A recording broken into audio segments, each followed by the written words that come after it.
Hello and welcome. It is I, Taven Sai, back again with another game idea. And this game idea, I was thinking of a classic sequel to a PlayStation 3 game that a lot of people liked, but wound up just being dead, despite the potentials of a sequel to this game or a prequel.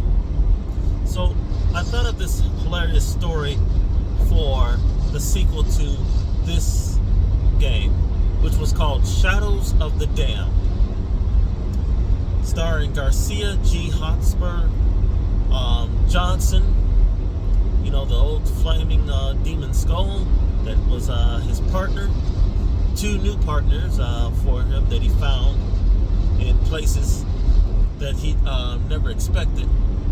An angel skull called Molly, another demon skull called Loco, because he was very crazy and unpredictable, and he always loved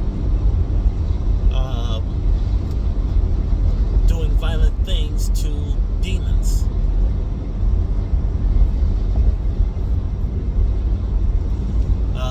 And also you get Fleming from the previous game as the final boss and all that, along with Paula, Garcia's girlfriend, now wife, and their daughter, which they had together, called Mariana.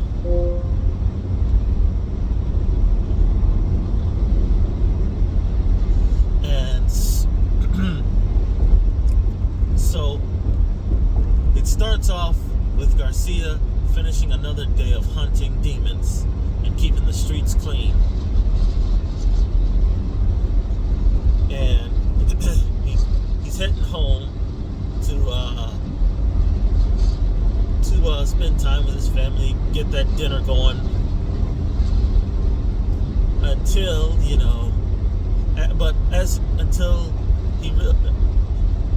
pan off to him being followed or watched by a mystery demon.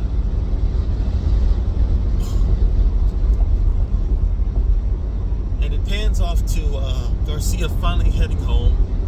Everything's normal at first, but things gets a little rocky.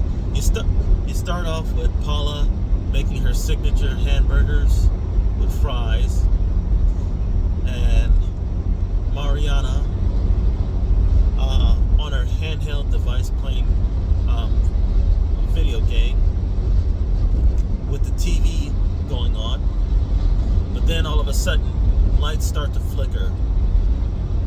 Outside it goes dead black, where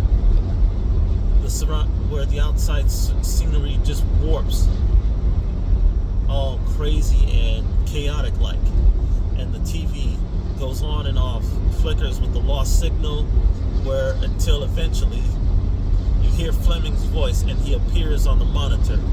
You try to cut it off, but to no avail. And Fleming starts saying, "I'm back, Garcia, and I've come to take back what's mine, plus more." And then all of a sudden the TV explodes, knocking Garcia, Mariana, and Paula back. He takes Paula and Mariana, but before he can get away, Garcia pulls out his new holy weapon that Molly turns into, and shoots Fleming, causing him to lose his grip on on Garcia's daughter, but still hold tight on Paula. And he says, "No matter, I'll still take this one, and remember all the dying she has to do." And so Garcia, Johnson, Loco and Mama says, looks like it's back to hell for us. And tells Mariana to wait and stay here. But she doesn't listen. And says, I'm a 16-year-old girl who's ready to slay some demons. And she pulls out dual blades. And Garcia wonders, where have you been hiding those, and where did you get those? And she says, Mom, she's been taking me out back to train in the art of demon slaying. And she talks about how she knows a thing or two about killing demons. And how Mom has been teaching her. And along with Grandpa. And Garcia just does a face palm of shame and embarrassment and says, Dad, why? And he says, no matter, we have to hurry and save your mom. And so they head back towards hell, which is where they are. And once again, they must go to the doors of hell, entering the demon world to save Paula and be back home in time for dinner.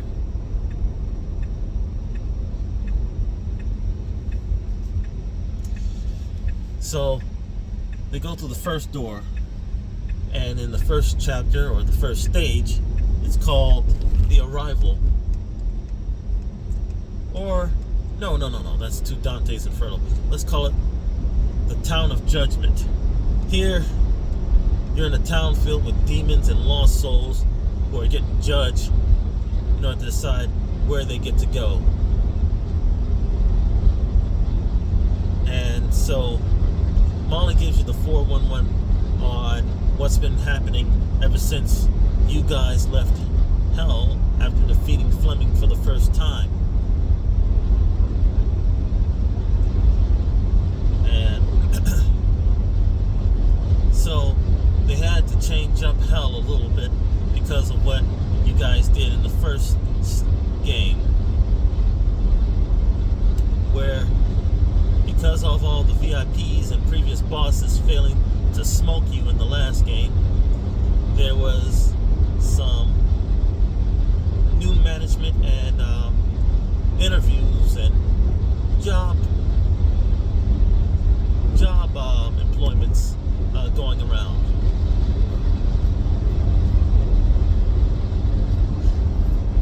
And Mariana's just basically saying like, wow, Dad, you basically effed up hell. And Garcia says, whoa, in order to tell her to watch her language. And Johnson says, but it is true, we did F it up pretty badly. And so Garcia says, can we not curse in front of my daughter? You know, being all fatherly and everything. And so in the first stage or level 1, you're going through the town slaying, mediocre demons who are being judged for their judge. Some make statements like, hey, if I slay this dude and capture his daughter, maybe I'll get to go to the violent town.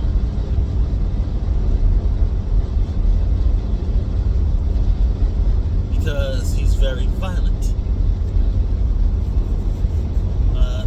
And I'll mention the town's name later. But he doesn't succeed. He easily flatlines him like every other demon. And so after going through puzzles, gaining items to open up doors, you reach the final boss, which you learn through story time is about a guy who was very unfaithful, who was considered to be the king of players, or the master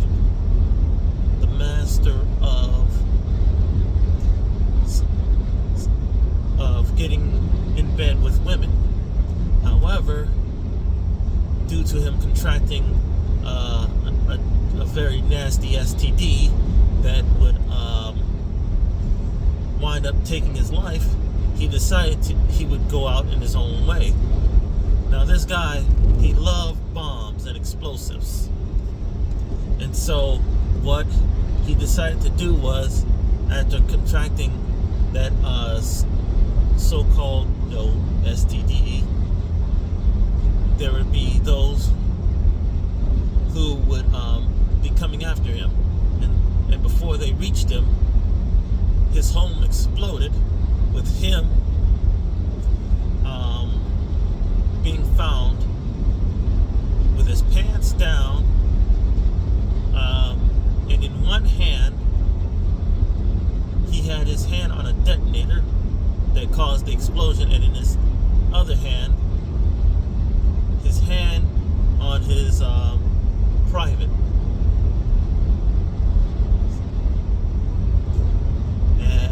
And that would be his whole shtick, when you fight against him. Explosions. He shoot you with explosionary rounds that would knock you back or cause you to fall. He'd plant mines for you to step on that would cause explosions that would hurt you. But upon defeating him, you would get this upgrade where you would get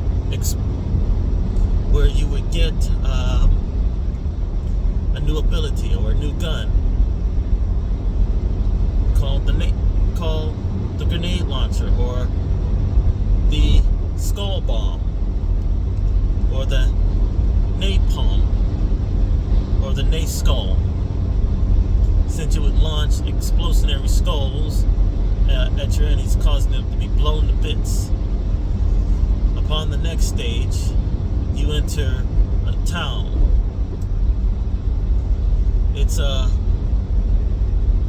It's a red light town, and thus you've entered the city of lust, or the town of debauchery, where it's to represent the circle of lust. In it, it's more of a red light district of houses of so-called sin. The whole classic Niner, where you have, wow, that water's deep, where you would have a bunch of female demons and male demons, all promiscuous, trying to take you out, where you'd have these large, gigantic female demons, dressed provocatively, very provocatively. No nudity, since, we got a teenage kid here who's 16, going on 17. And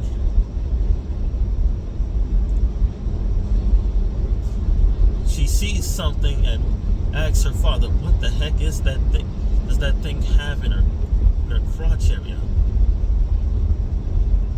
And Garcia says, you don't need to know. And Johnson says, it's a power booster. And Mariana says, think I can have one of those? And everyone, Garcia, Molly, Loco, and Johnson says simultaneously, no.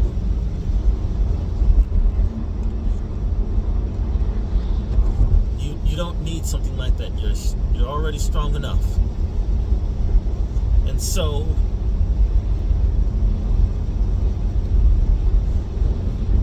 they continue on, and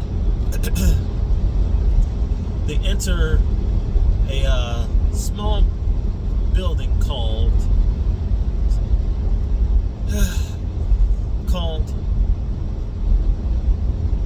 Cowgirls no, I'm sorry, called Presuming the Position. And Mariana asks her father, what does that mean, presume the position? And Garcia says, I'll tell you when you're older. I'll tell you when you're 32. And Loco says, don't you mean you'll tell her when she's 21? And he says, no, when she's 32. Make it 35. So it's just a whole bunch of sex jokes going over Mariana's head, and Garcia trying his very best to keep it PG-13, but fails constantly until you read upon a story about the stage boss, where it's about a woman who was drop dead gorgeous, perfect figure, beautiful beyond measures, that was forced into a life of debauchery, lust, and sin.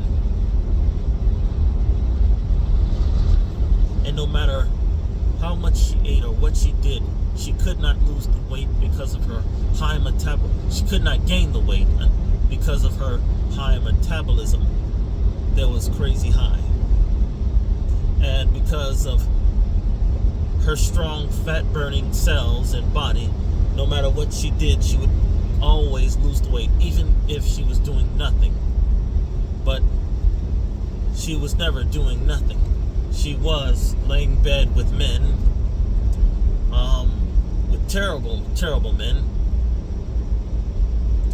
until one day she could not stand it any longer. She decided to burn it all down.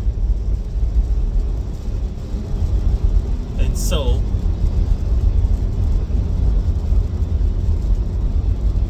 she poured gasoline all over the place she was working at, forced to work at, while everyone was asleep. And she doused herself in gasoline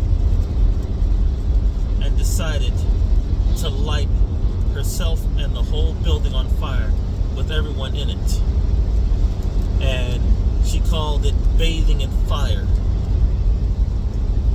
And from the ashes arose a woman with first-degree burns, looking very grotesque.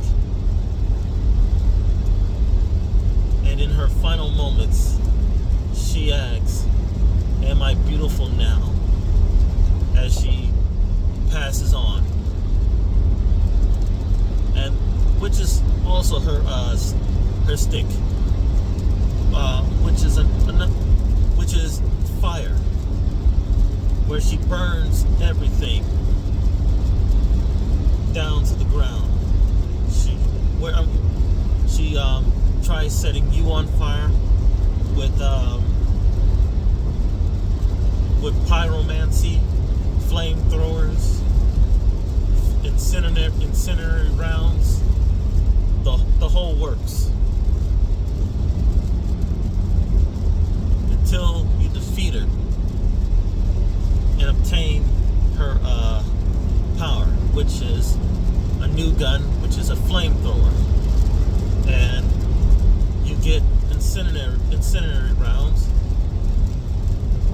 and you upgrade Molly to use holy flames, purifying everything in the fires of heaven. And you move on to the next stage, where you get a side stage where it's the whole paper mache puppetry, where, you know, it's like in the first game. And I keep forgetting on mentioning, you know what you can do, as Garcia, and what your kid can do. we have sort of, I came up with the idea of the whole, the same stick that God of War, Norse mythology had with Atreus and Kratos, where she would throw knives at your enemies that you would lock onto, or perform certain feats for you that would cause enemies to be stunned, or instant, or to be instant killed, or even become a more of a walking explosion that would help you deal greater damage to multiple enemies, depending on your upgrades and new abilities that you would unlock after defeating stage bosses. But after getting out and entering the paper mache puppetry, where Garcia enters this town called Seven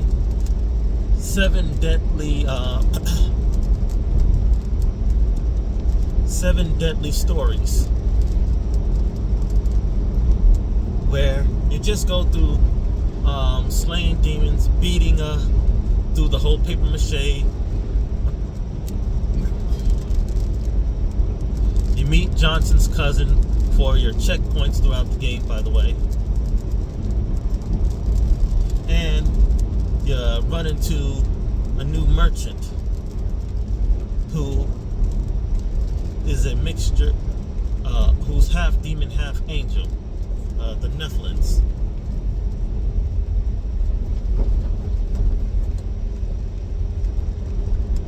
And she's a drop-dead gorgeous woman too.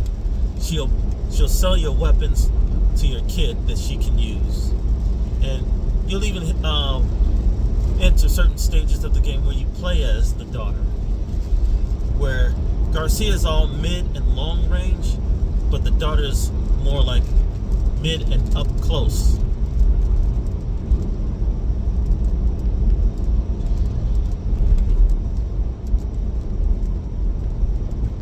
And so oh,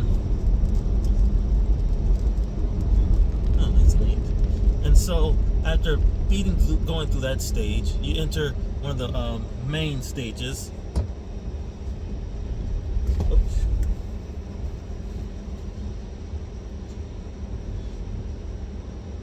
You enter one of the new stages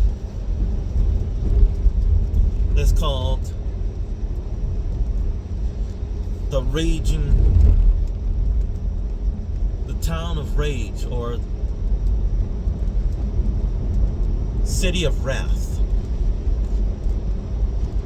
or the Madhouse, where it's a more difficult town, where it's filled with people all angry and violent, where you get to have a little bit more fun,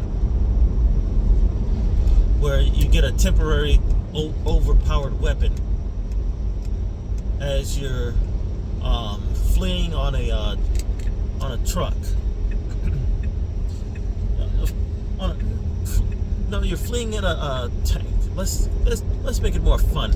In a tank made that Loco formed into. And in this tank, you get to work the Gatling gun and shoot a large cannon. And Loco keeps saying, "Oh yeah, keep firing," like he gets off on it. And it results in you reaching a certain house called the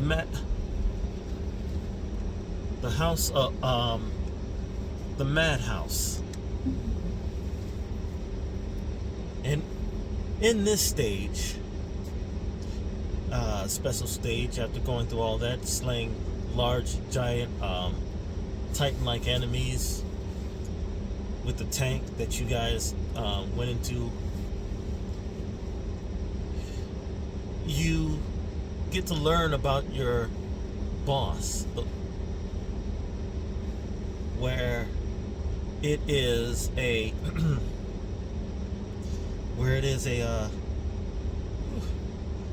about a young kid that was always mad at the world, about how life was unfair, where he got very angry. He was always mad at the world.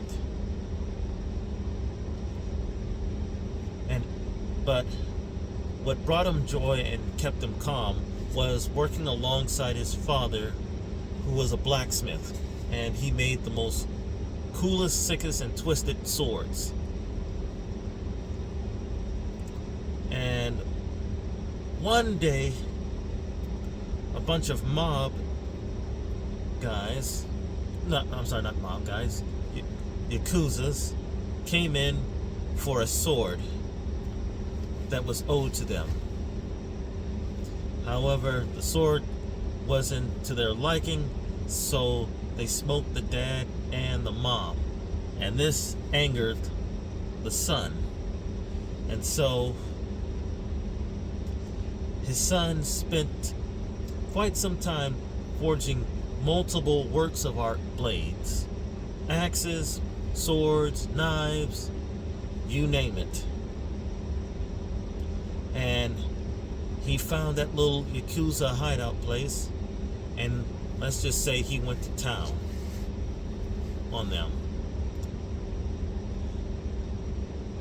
And it ended with him succeeding in his vengeance and dying from his wounds. In one hand, he held a blade drenched in the blood of his enemies, and another was the you know what, in reference to the previous boss.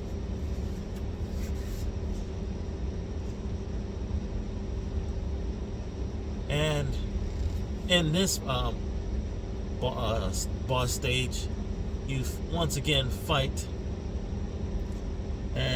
against him, where he's just using blades, and you get all up and close and personal. But in mid-boss fight, you switch out to Mariana, who gets close and personal with this final boss. And after defeating the boss, Garcia is very proud of her, gets all heartwarming, gushy and everything. And with new resolve and strengthened bonds, they work together to save Paula and bring her back. But during out these stages, they always see Paula either dying or being tortured through every sin, through every town that she goes through, in the most horrific and heinous ways, which is what I forgot to mention. In the next stage, you are once again in the whole paper mache stage, where you go through the whole shooting demons like a shooting range and whatnots, passing on through the stage like it's a mini stage. Then you get to the next stage, where it's the last mini boss. And during this final last stage, which is where you're reaching the final boss, in this stage, this is about, it's not really focused on sin, really. it's just like the capital city almost, or the VIP town of those who are specially damned. And in this stage, it almost feels like a mixture of Raccoon City and a small town, but it's only a demon-infested town where, once again, demons are out to get you and defeat you. And you face Fleming's right-hand man, who just got the job a few years ago. And in his story, it's about how he was a mayor of a town, a shady, corrupt mayor, where he did his job to the best of his abilities, and he was skimming money on the side to fund his own lifestyle of luxury, only for him to be almost called out or exposed as the not so friendly, loving, great mayor that he portrayed himself to be to the people. And so he winds up doing the unthinkable, which is silencing the whistleblowers and all those who know his secret. He does this so much to the point where he decides to take his own life, but he does it in a way that makes it look like he was murdered. That way, he'll always be remembered as the greatest mayor, and people will be, and it would be his last-ditch effort to make people focus on who did him in, rather than focusing on his secrets and whatnot. And for this stage boss, he's more of a wild card, where he uses everything to best of his arsenals: guns, blades, shields, defenses, and all types of whatnots. But in the end, he falls again to both you and your daughter. And his upgrade pickup is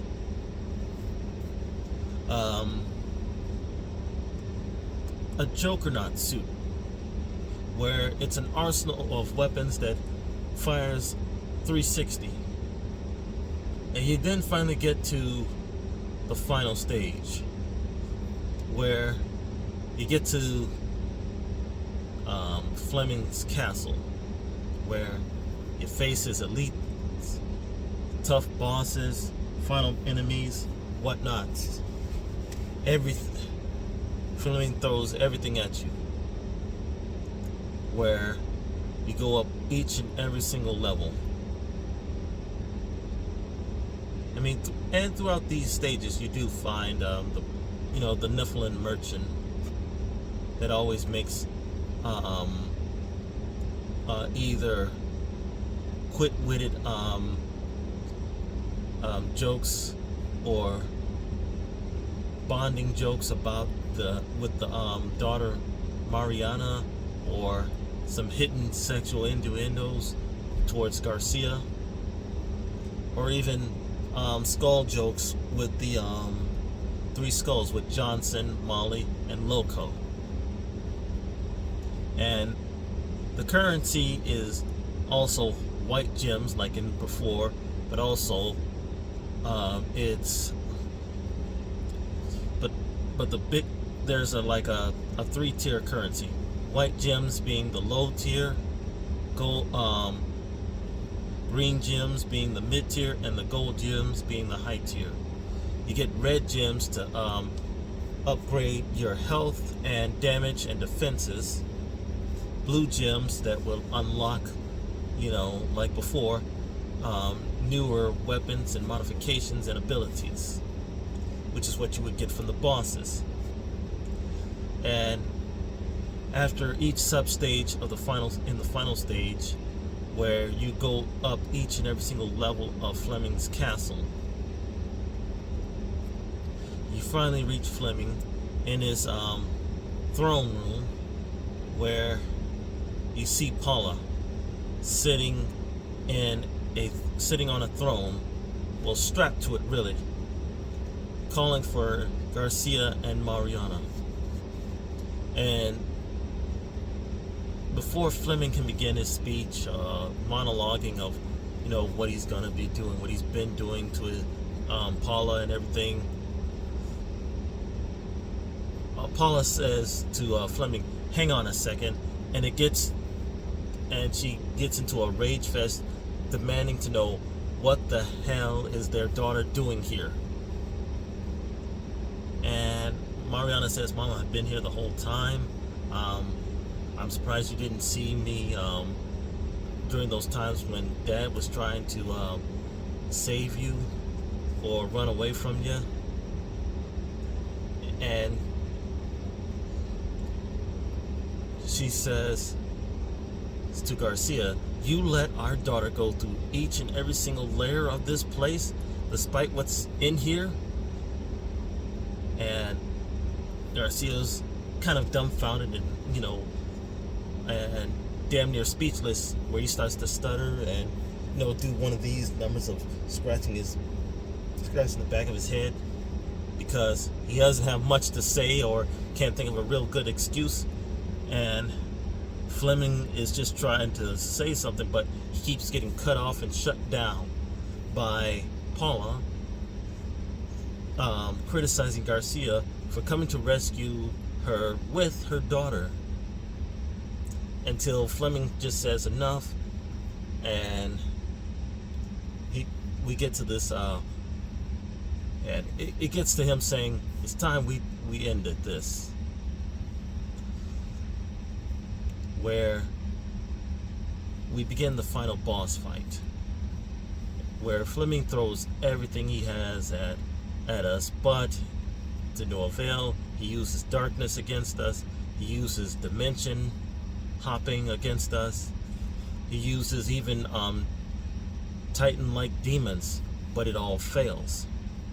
We get some Easter egg weapons and lines from other games that have hell in it, and that involves slaying demons.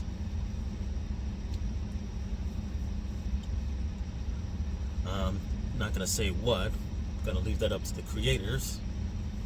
And we finally defeat Fleming, where it gets to this whole wholesome, where Paula and Garcia are running to embrace one another, only for Paula to punch him dead in his face for bringing their daughter here. And Paula checks, and she criticizes him for, bringing their daughter, to hell to save her. And she then goes to check on her daughter in order to check to make sure she's okay and doing well and concerned about her. And she does one of these whole licks thumbs and wipes the cheek things on her, and she says, "Mom, I'm fine, but are you okay?" And she says, "Oh, I'm just standing. I'm glad you came to rescue me, but never come here, please, to do that. Never come to hell. It is not a nice and safe place. I don't know what your father put you through in order to come rescue me, but I'm safe now." And it pans on to a couple of weeks later, where Mariana's on her handheld gaming device again, and Paula's making dessert after they just had dinner, and Garcia is tinkering with some knives that he's gonna give to Paula. I mean, not Paula, to Mariana, and simultaneously on the phone talking to his father about how he was teaching his daughter how to slay demons, until the call drops and you hear static, and it's Fleming's voice again saying, "I'm coming one more time for another round." And it gets to this, inner voice talking about how this is his life, slaying demons and keeping the Demon King's bride for himself. And it ends with father and daughter joining together saying, "Not on my watch, puta," and some sort of Mexican slang or this Mexican slur. Not a slur towards Mexicans, but a slur that Mexicans say towards random people. And thus, that's the end. So that's what I've got for the game idea. I hope you like it. Thank you, and good night.